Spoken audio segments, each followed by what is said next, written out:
Ya, saudaraku pendengar Persada FM dan juga pendengar di 10 radio jaringan kembali di kabar Persada akhir pekan. Saat ini pukul 9:02 waktu Indonesia Barat. Ya, seperti tahun-tahun sebelumnya bahwa untuk tahun ini atau Ramadan tahun ini, Majelis Tafsir Al-Quran kembali menggelar program Nafar Ramadan. Dan untuk mengetahui bagaimana persiapan dari kegiatan tersebut dan juga bagaimana kegiatan Nafar yang diselenggarakan dahulu, kini dan nanti, kita terhubung dengan Ketua Panitia Nafar Ramadan. Kali ini ada Ustadz Suprapto STHI MPI, kita hadirkan di kabar pekan ini.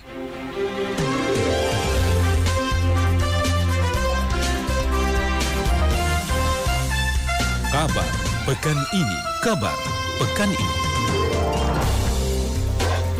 Assalamualaikum warahmatullahi wabarakatuh, Ustadz Prapto. Waalaikumsalam warahmatullahi wabarakatuh, Mbak Ida. Ya, apa kabarnya Ustadz? Baik, alhamdulillah. Ini bersama santri nih, kelas 1 sampai kelas 6 untuk persiapan kegiatan di. Oh, bersama santri.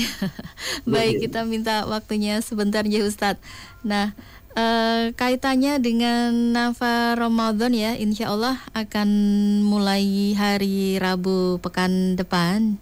Nah ini sejauh ini bagaimana persiapannya Ustadz atau perkembangannya, dan sudah berapa banyak yang mendaftar ini?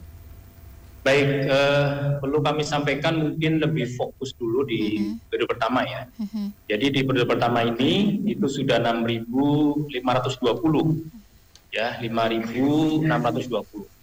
Jadi kita bisa sekarang, siapapun nanti di ID cabang atau warga MPA, itu bisa melihat bagaimana dengan perkembangan di naiknya atau tambahnya peserta, kemudian tempat-tempat mana saja yang sudah penuh, itu sekarang sudah bisa, mudah kelihatan. Dan kita sampaikan bahwa di periode pertama itu sudah 6.520 untuk 329 tempat.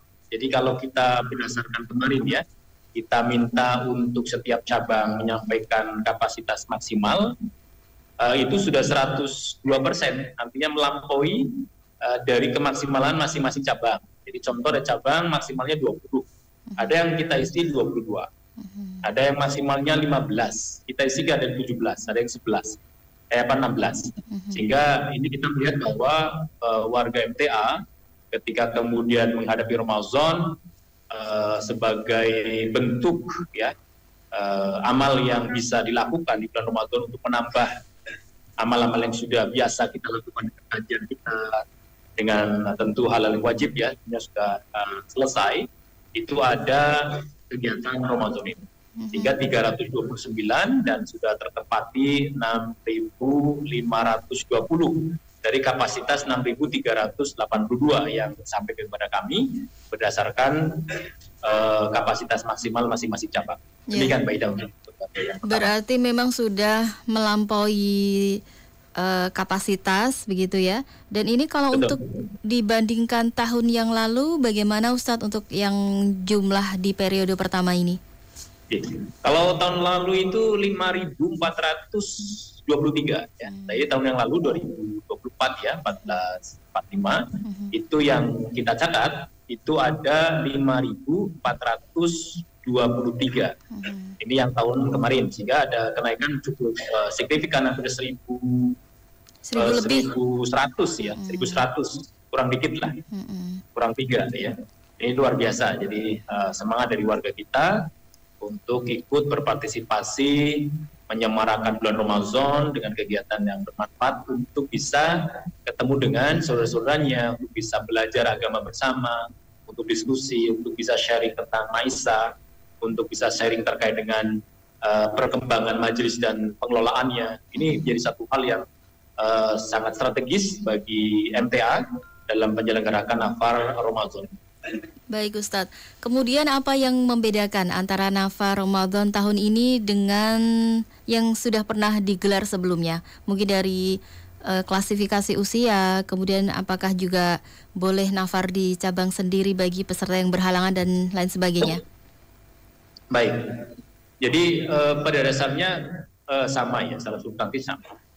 Cuman ada beberapa tambahan.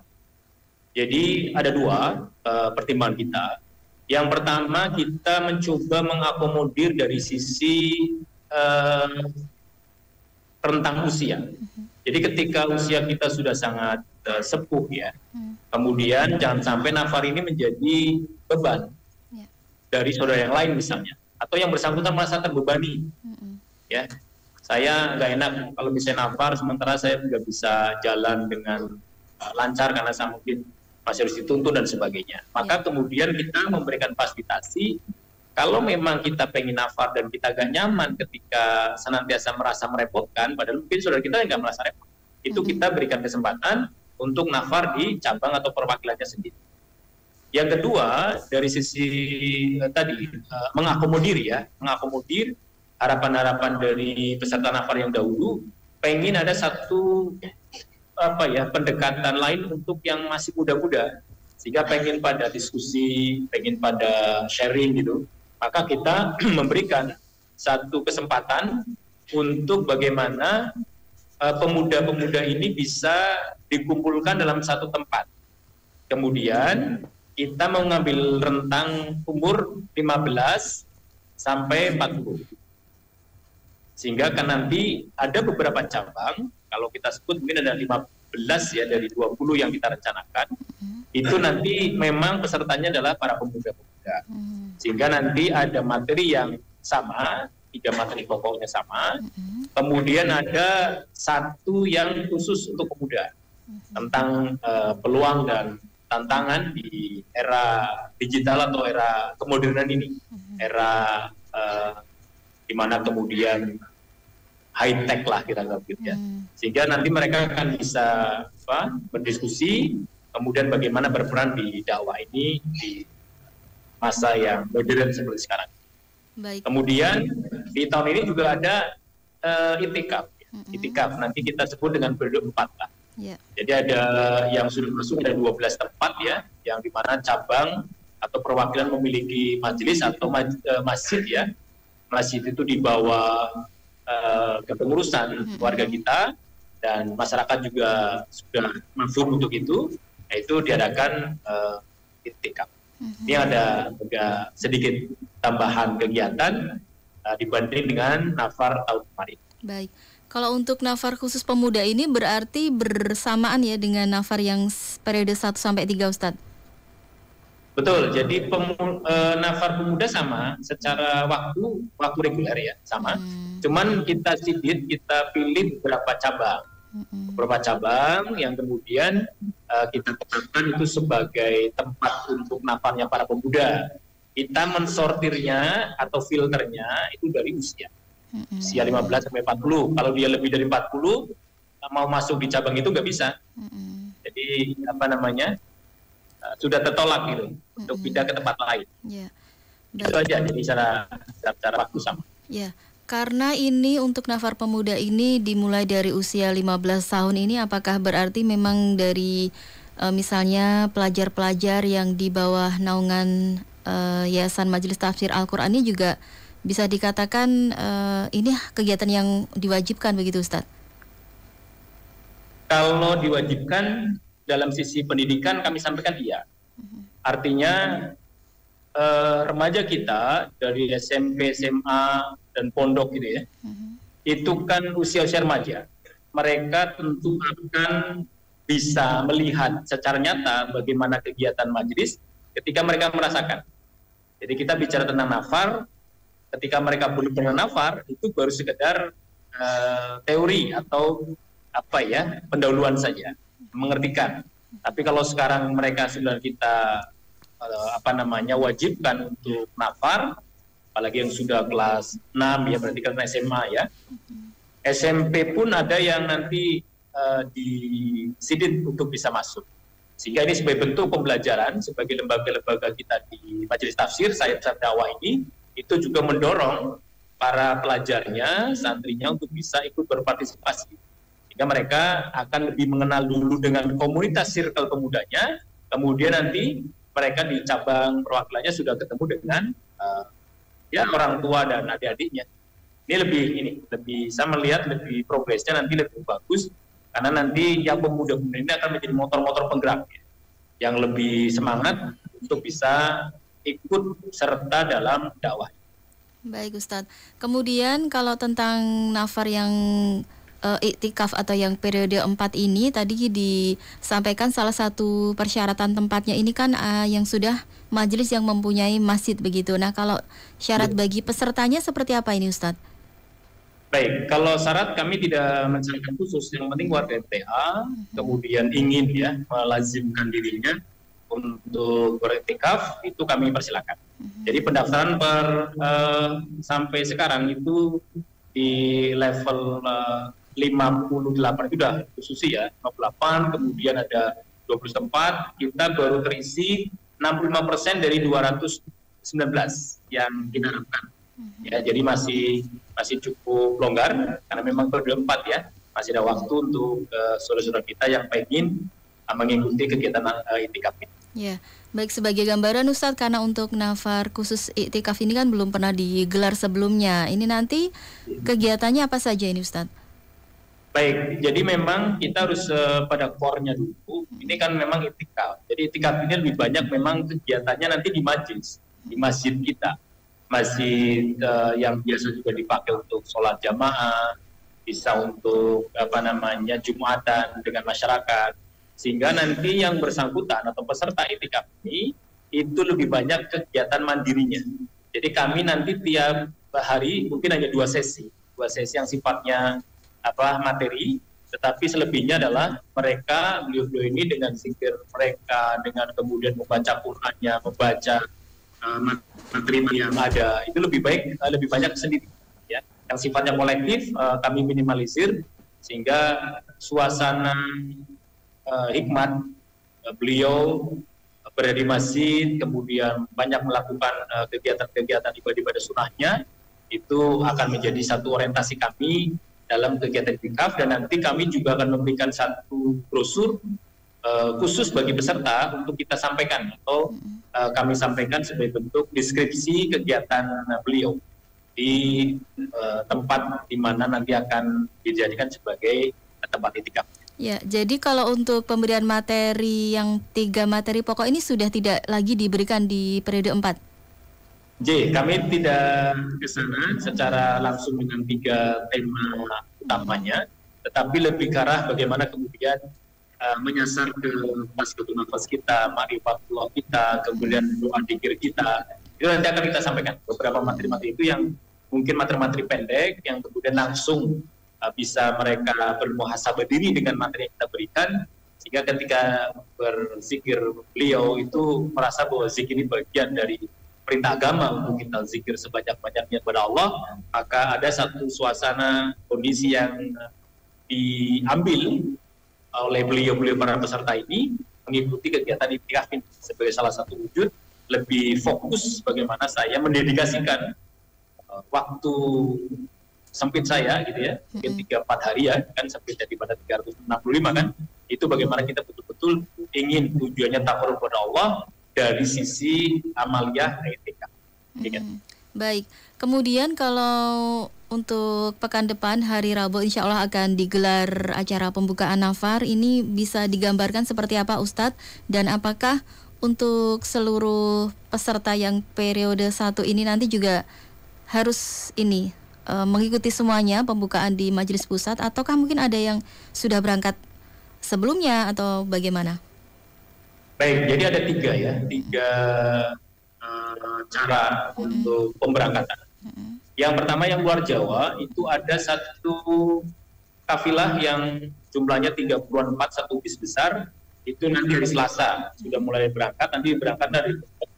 Kemudian yang berangkat hari Rabu ada 2. Yang berangkat pagi karena memang jarak tempuhnya lebih dari 6 sampai 8 jam. Kemudian yang kedua berangkat di jam pada zuhur ya, setelah mengikuti kegiatan beliau. Yang keempat mungkin yang jauh itu memang langsung ke tempat. Jadi dari Jakarta misalnya ke Banjarnegara, tentu langsung ke Banjarnegara, tidak masuk ke pusat. Ini berarti ada 4 klasifikasi untuk pemberangkatan sampainya peserta ke tempat nafar. Dan insya Allah nanti mudah-mudahan Pak Wali Kota Surakarta berkenan hadir atas undangan kami panitia dan dari yayasan untuk bisa hadir di kegiatan pengangkatan Nafar dulu pertama. Baik Ustadz, kemudian untuk menambah semangat kepada para peserta semuanya, sebetulnya untuk tujuan besar yang ingin dicapai Ustadz dari pelaksanaan Nafar Ramadan ini apa? Baik, jadi ketika kajian-kajian di kita, misalnya bagaimana kita berjihad dengan awal, anfus gitu ya, ini sebagai satu bentuk realisasinya. Maka tujuan kita bagaimana mampu mengamalkan hasil kaji. Yang kedua, kita mampu mengamalkan kebersamaan kita. Yang ketiga, kita mampu bersama belajar di tempat di mana kemudian itu menjadi rumah kita, di majelis cabang atau perwakilan, sehingga tujuan silaturahim ini bisa tercapai. Kemudian kita punya tujuan bagaimana mereka bisa sharing untuk maisha, sharing kemajelisan, sehingga kita bisa menyebut ada 3 ya. Rihlah ini, perjalanan ini, itu secara ruhiyah kita, secara jasad kita dan jiwa kita hadir. Kemudian ilmiah, di dalamnya juga ada ilmu yang nanti kita sampaikan, yang nanti didiskusikan. Yang ketiga adalah ikhtisodiyah, keekonomian. Sehingga ini harapannya bisa menjadi satu tujuan untuk bisa tercapainya kegiatan Nafar Ramadan ini. Baik. Ya, terakhir Ustadz, apa pesan dan harapan dari Ustadz ya untuk para nafirin tahun ini? Kalau kami selaku panitia pelaksana Nafar Pusat tentu menghimbau yang pertama, di setiap cabang perwakilan sudah ada tim IT. Semuanya sudah terkoneksi, sehingga berita-berita itu mudah bisa diakses. Oleh karena itu, kami berpesan silakan dilihat kita dari cabang mana itu bisa dilihat, kemana kita bisa dilihat, ada berapa orang dari berbagai cabang kita bisa dilihat, sehingga kami berharap kita sudah bisa siap dengan berapa orang kita akan nampak. Yang kedua, kita berharap untuk yang tujuan jauh, itu harapannya bisa bersama atau rombongan dari cabang di drop lah kira-kira. Sehingga nanti parkir di sekitar Kemlayan ya, tempat Kemlayan dan tempat lain yang kita tuju ya, yang kita tentukan milik kita, itu jangan sampai berubah. Besok kan 6 ribuan lebih ya, sehingga kami nanti betul-betul akan menghimbau kepada para peserta untuk tidak mudah-mudah membawa kendaraan sendiri, kecuali yang dekat, yang langsung nanti dibawa ke tempat nafar. Kemudian dipersiapkan syarat-syarat sebagai peserta nafar di aturan-aturan kita, dan menepati jadwal yang nanti akan kita share di hari Ahad di link yang sudah ada atau di web kita nafar.mta.org. Demikian.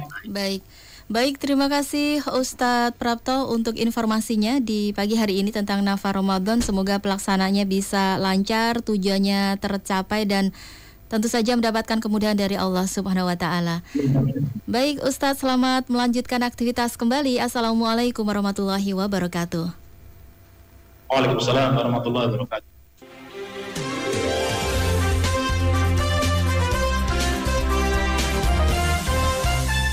Kabar pekan ini. Ya, baik saudaraku pendengar Persada FM dimanapun ada berada dan juga pendengar di 10 radio jaringan. Baru saja kita ikuti bersama kabar pekan ini bersama Ustadz Suprapto, STHI MPI selaku Ketua Panitia Nafar Ramadan untuk tahun ini ya. Kegiatan Nafar Ramadan yang digelar oleh Majelis Tafsir Al-Quran tadi disampaikan bahwa untuk jumlah peserta khususnya di periode 1 ternyata sudah melampaui dari target begitu ya, sudah melampaui lebih dari 1.100 ya. Jadi sudah mencapai 6.520 orang, nanti akan menempati 329 lokasi di berbagai wilayah di Indonesia. Dan nanti untuk acara pembukaan Nafar atau pemberangkatan nafar akan digelar hari Rabu di Majelis Pusat ya di Kota Solo, Jawa Tengah. Baik, tetap bersama kami di Kabar Persada akhir pekan. Kami akan hadirkan beragam informasi lainnya. Salah satunya nanti kabar lantas bersama rekan Miftahuddin Asrofi dari Klaten. Tetap bersama kami di Kabar Persada akhir pekan.